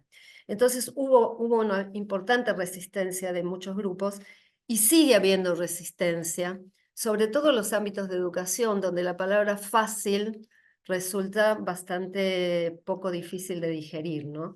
Uno va con un texto que dice en lectura fácil en el ámbito de educación y resulta difícil de digerir. No para los docentes, tal vez para quienes toman decisiones en educación, pero los docentes van sintiendo la necesidad.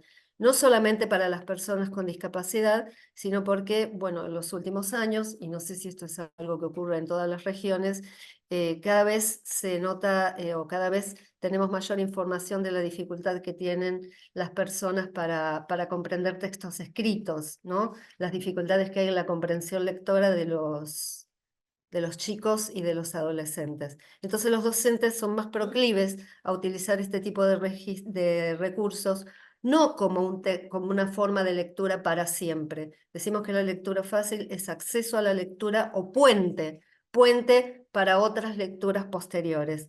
Recuerdo una anécdota que por ahí viene a cuento de una señora que era la directora de una, o tal vez lo sigue siendo, de una de las bibliotecas más importantes de Barcelona, y confesó así en silencio que no había leído el Quijote.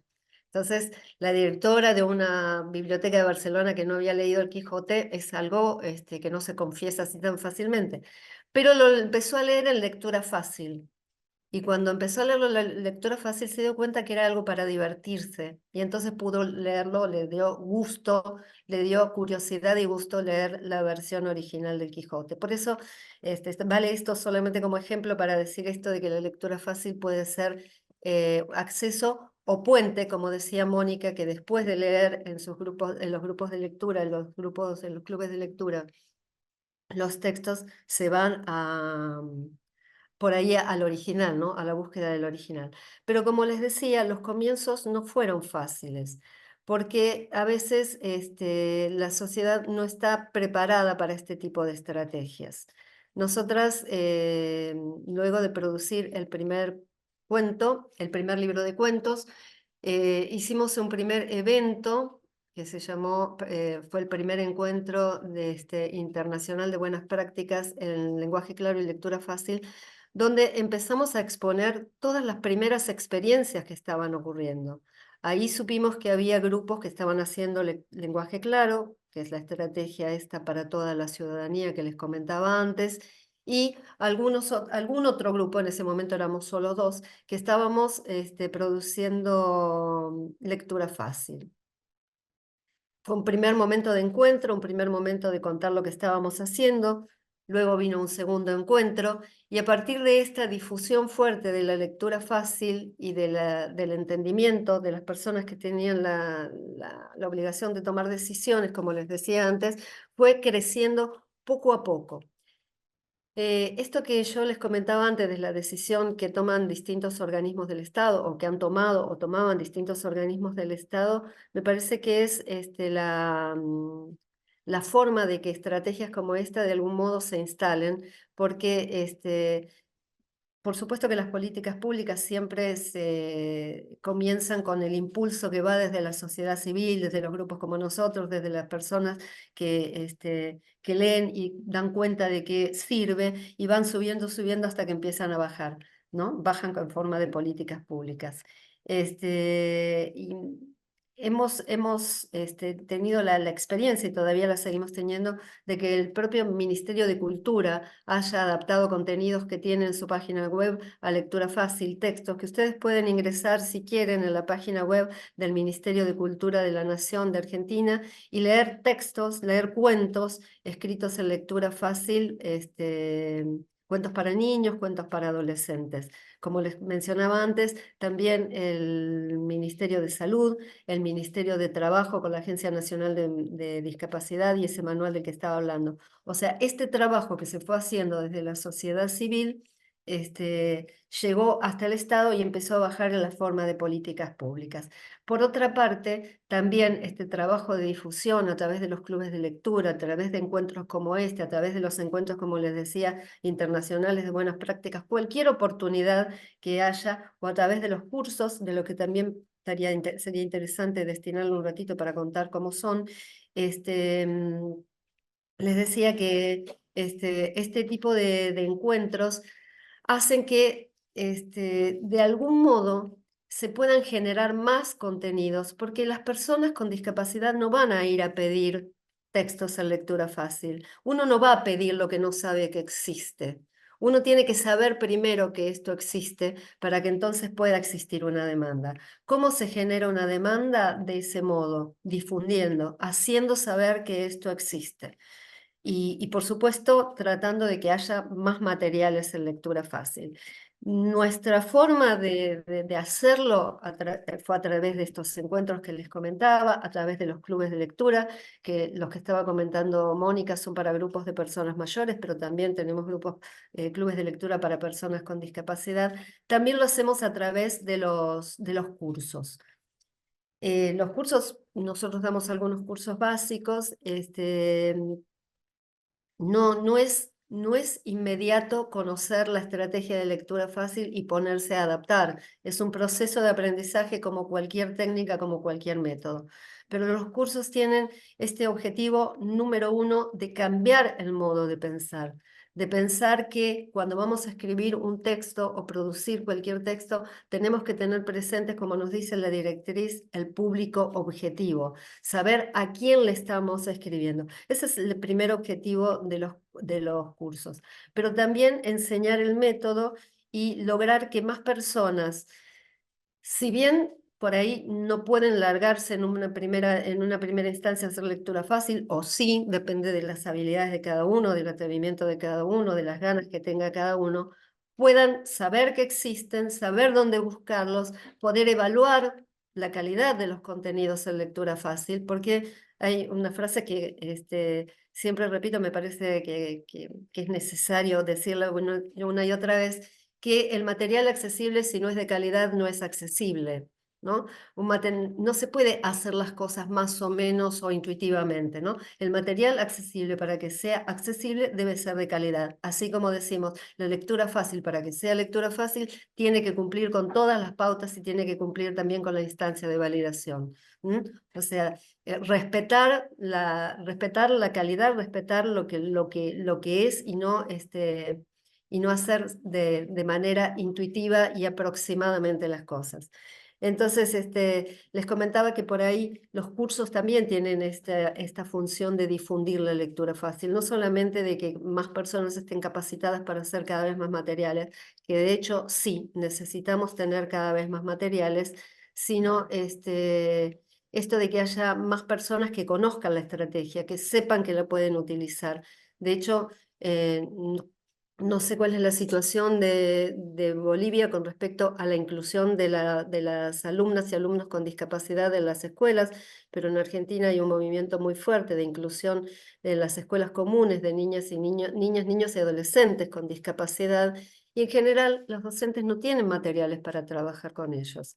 Entonces, la posibilidad de que sepan que existen, a dónde pueden recurrir, que hay algunos materiales que son accesibles en la web, que hay algunos materiales que se pueden comprar como los libros, todo eso es sumamente interesante, y a través de los cursos tratamos de que las personas, los profesionales que trabajan con personas con discapacidad, con personas adultas mayores, con personas sin hábito lector, o personas que están trabajando con inmigrantes que están aprendiendo la lengua, que sepan que existen, que encuentran con esos materiales. Julia, ¿querés decirnos algo más? No, no, en un momento iba a intervenir, por eso me llamaste, pero no, no estaba pensando en esto de cómo cambió en estos años, un poco como cómo se fue extendiendo la estrategia, y pensaba esto en los clubes de lectura y las estrategias de promoción de la lectura como súper importantes, y también esto decías, las participaciones, pensaba en los cursos, capacitaciones, cómo los cursos que damos nosotras de forma, eso, los cursos que armamos nosotras, pero los cursos específicos que piden las distintas organizaciones, si hay un cambio, una demanda creciente de grupos de trabajo que o ya mismo de discapacidad o en general, o personas interesadas en la accesibilidad en general, como un reconocimiento de la lectura fácil como estrategia a lo largo de estos años. Y después también pensaba en esto, los distintos espacios de difusión, les decías charlas, que eso, en espacios educativos que se fueron abriendo, en ferias del libro, en todo tipo de ámbito en donde la lectura es fácil, desde ya sea capacitación, desde la producción de eso, de materiales editoriales, de accesibilidad en general. Después nosotros también, creo que esto no lo mencionaste, pero desde la accesibilidad a la lectura en general tenemos como un grupo de trabajo armado acá en Argentina, nosotros con Canales y con Tiflonexos, que solemos como ser como tres patas desde la accesibilidad a la lectura. Tiflonexos es accesibilidad para personas con discapacidad visual. Canales es, bueno, ¿querés contarnos un poco más cómo laburan con las asociaciones? Sí, en general, en realidad nosotros comenzamos como les decía al principio, porque trabajábamos con personas con discapacidad y tuvimos la evidencia de lo que era no leer, ¿no? Personas que nos decían qué es lo que no, cómo era la vida antes cuando leían y cómo es la vida después cuando no pueden acceder a los textos escritos. Pero también comenzamos a circular por espacios donde había otras instituciones trabajando accesibilidad para personas con discapacidad visual y para personas con discapacidad auditiva. Y en general, empezamos a pensar que faltaba una pata, que era la discapacidad intelectual, y nos gustó unirnos a ellos para poder abarcar todo el abanico de públicos posibles. En general trabajamos de manera conjunta, no diría en red, pero sí en constante este, conversación, en constante consulta sobre materiales, sobre proyectos que están abiertos desde un organismo, desde otro organismo, para y también presentándonos en eventos, de tal modo de contar que existe esto que estábamos diciendo y los otros recursos también, ¿no? Son espacios que se abren para la accesibilidad en general. Y otra cosa interesante es que por ahí nosotros estamos contando esto y estamos circunscribiendo a la Argentina, ¿no? Dentro de Argentina, una de las cosas maravillosas, y sería interesante por ahí, es interesante transmitirlo porque puede contagiar de algún modo. Nosotras trabajamos en la ciudad de Buenos Aires, otra organización también.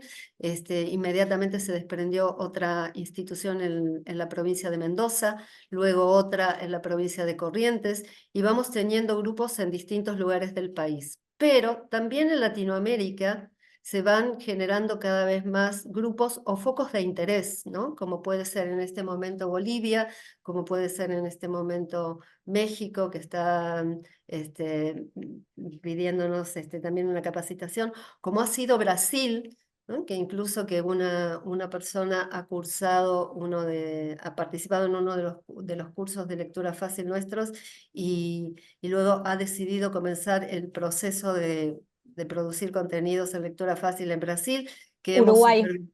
en Uruguay, un fuerte movimiento en Uruguay, también un fuerte movimiento que no tiene que ver con la lectura fácil solamente, sino como una accesibilidad en general, ¿no? El proyecto de Uruguay, este, no recuerdo qué otros países, pero bueno, hemos tenido capacitaciones para Panamá, para Venezuela. En Venezuela también hay gente que está trabajando, México hay gente que está trabajando. O sea que hay todo un movimiento que inicialmente estaba focalizado en España, de ellos aprendimos, ellos hicieron punta en esto de la lectura fácil, un movimiento fuerte que estaba en España y que al empezar a movernos dentro de Latinoamérica, esta misma cuestión que nosotros contábamos dentro de Argentina, charlas, eventos, producción de contenidos, clubes de lectura, va haciendo que se vaya distribuyendo por los distintos lugares y trascendiendo las fronteras. Tenemos la expectativa alguna vez de que haya una gran biblioteca latinoamericana donde podamos consultar contenidos de los distintos países, pero bueno, tendremos que trabajar mucho para que eso se logre y por supuesto tener el apoyo de organismos para producir contenidos de calidad, ¿no es cierto? Mónica, ¿querías decirnos algo? Estás muteada. Estaba pidiendo organismos para que financien. Era una expresión de deseo.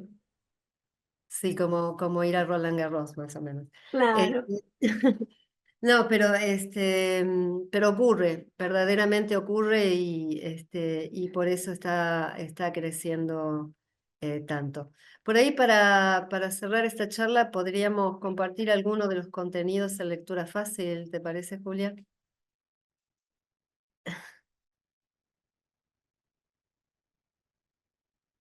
Sí, pero yo no estoy pudiendo desde mi computadora en este Yo voy a, momento. yo voy a compartir.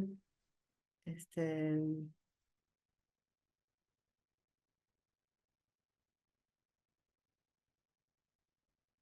a ver si lo puedo compartir ya mismo. Un segundo.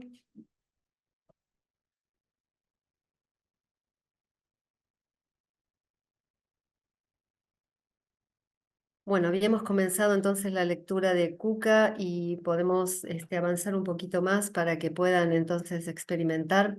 Volvemos al comienzo, dice episodio 1. Yo vivo en un barrio alejado, en una casa moderna tipo chalet. No tengo balcón, pero tengo una ventana bonita para asomarme y ver la calle. Así, hace 6 meses conocí a Kuka. Cuando me asomé, vi la nuca de Kuka por primera vez. Era una nuca preciosa, de color rosa, con brillos de luna y gotas de lluvia. Sobre la nuca tenía una melena graciosa, la más graciosa que vi en mi vida. Kuka vestía muy a la moda. Llevaba un traje verde azulado. Sus brazos perfectos quedaban a la vista y sus piernas imperfectas también. Los zapatos y las medias eran color amarillo paja, así que parecían las patas de un canario. Cuando la vi por primera vez, Cuca estaba parada en la vereda, de espaldas a mi ventana. Escuchaba a una vecina que le contaba un asunto de modistas y ropas. De pronto escuché la voz de Cuca y me puse a reír como loca. Era una voz gruesa como salida de una caja de madera. Cuando pude contener la risa, me quedé en silencio para escuchar sus palabras. Cuca pensaba y hablaba como una chica común, de clase media y de 20 años.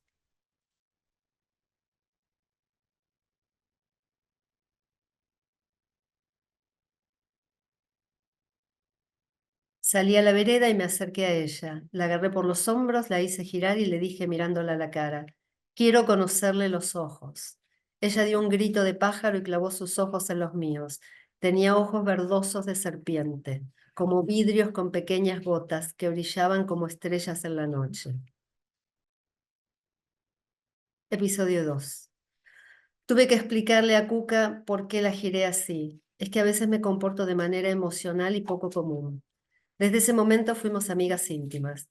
Ella venía a casa todos los días y su charla me quitaba las angustias. Pero por alguna razón yo no podía estar a solas con ella. Nunca iba a su casa y cuando ella venía a la mía, siempre le pedía a mi hermana que nos acompañara. Creo que nunca miré a otra mujer con tanto detalle. Su cuello era como una flor, sus uñas como almendras rojas, su nariz era suave y apenas amarilla y sus ojos eran como vidrio verde. Cuando hablaba, su voz golpeaba contra las paredes de mi escritorio y yo sentía una mezcla de sorpresa y miedo. Cuca era diferente. Dentro de ella había un misterio. Si no, ¿por qué me llamaba tanto la atención? Episodio 3. Cuca vivía en una mansión gris casi pegada a mi casa. Desde los balcones ella veía pasar a sus admiradores. Después de 2 meses me animé a visitarla. Habría un baile con muchos invitados y no tendríamos que estar a solas. Llegué a eso de las 10 de la noche. Entré por un corredor, luego largo que llevaba al hall con una luz triste y muebles serios. De allí se pasaba a la sala. Era una sala grande y roja como una cueva de sangre. Tenía una alfombra peluda, roja como el cuello de una gallina degollada y sillones de terciopelo rojo y negro. Las explicaciones son: una mansión es una casa grande y lujosa, una gallina degollada es una gallina que alguien mató cortándole el cuello. En un rincón había un piano negro brillante cubierto con un mantón también rojo. 5 lámparas rojizas brillaban en el techo como ojos irritados, y cortinas pesadas también de color sangre colgaban sobre las puertas. Yo me acurruqué en un rincón de la habitación, apretada contra mi hermana. Desde ahí veía a Cuca moverse. Andaba de un lado a otro con su traje blanco, rodeada de admiradores vestidos de negro. Cuca bailó con uno y con otro durante horas. Algunas veces pasó rozándome y pude ver de cerca cómo la llevaban por la cintura y la hacían girar.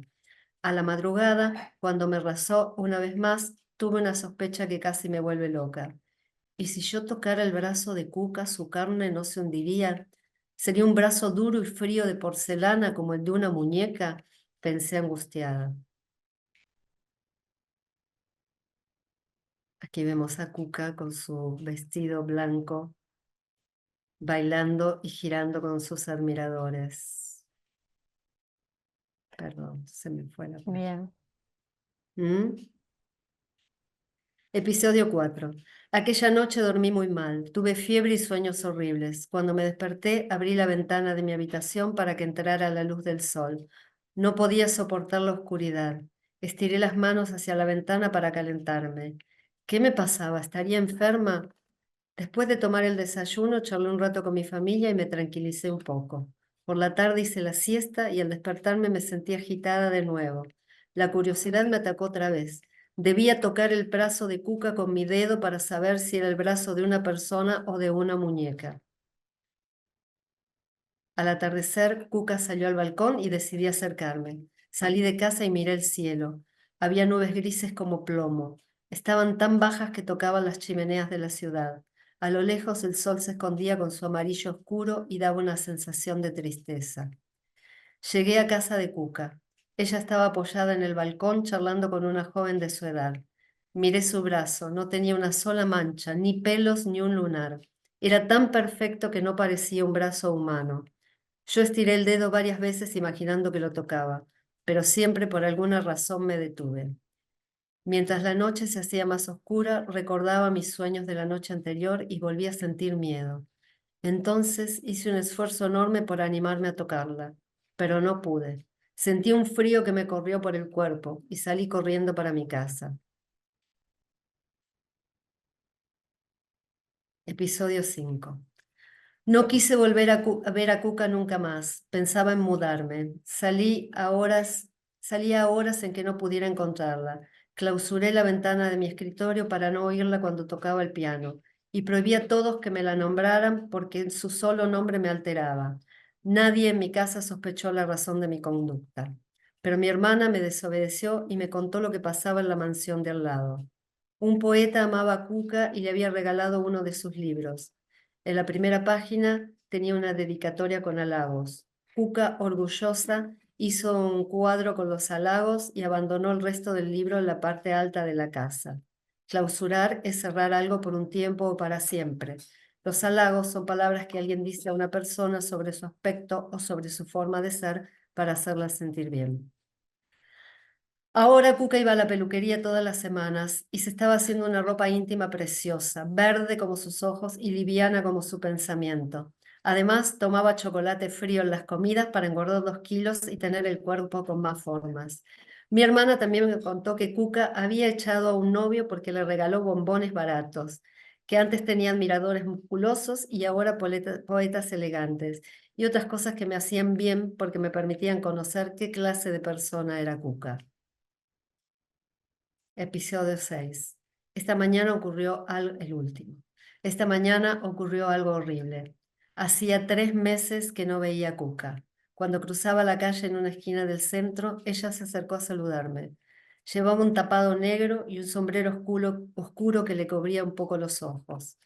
Venía de hacer compras. Tenía una revista de modas y una cartera preciosa colgando del brazo.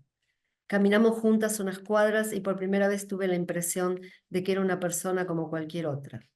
Después de charlar sobre varias cosas, no sé cómo pasó lo que pasó. Cuca se separó de mí, intentó cruzar la calle y un auto la atropelló. Sí, así fue. Primero grité y me tapé los ojos para no ver, pero después corrí hacia ella para auxiliarla. Entonces vi la imagen tremenda que todavía me parece ver. Una rueda le había cortado la cabeza. Su cara seguía siendo bella. Sus ojos de vidrio verde miraban tranquilos el cielo azul. Su boca pintada parecía reír feliz. No había sangre ni en la calle ni en su ropa. De su cuello destrozado salía acerrín, como el relleno de una muñeca de trap. Wow. El acerrín es el polvo con pequeños pedazos de madera que cae cuando se corta una madera. La idea de leer este cuento en su totalidad era un poco someter a consideración de quienes estén escuchando lo que estuvimos diciendo, qué tipo de, cómo es, cómo se siente la lectura fácil, si las palabras son fáciles de comprender, si las oraciones son fáciles de comprender, pero al mismo tiempo, si es un texto, en este caso adulto, podría ser un texto para niños, sería para niños, pero este no lo es. Si es un texto adulto, si es dignificante y por sobre todas las cosas, un poco lo que quisimos transmitir, si es placentero. Poder compartir bienes de la cultura también es una forma de participar y nos parece interesante que sean accesibles para todas las personas. Esto es lo último para nosotros. Esperamos que hayan disfrutado lo anterior y sobre todo el cuento final y bueno, que puedan seguir su propio camino en la lectura fácil.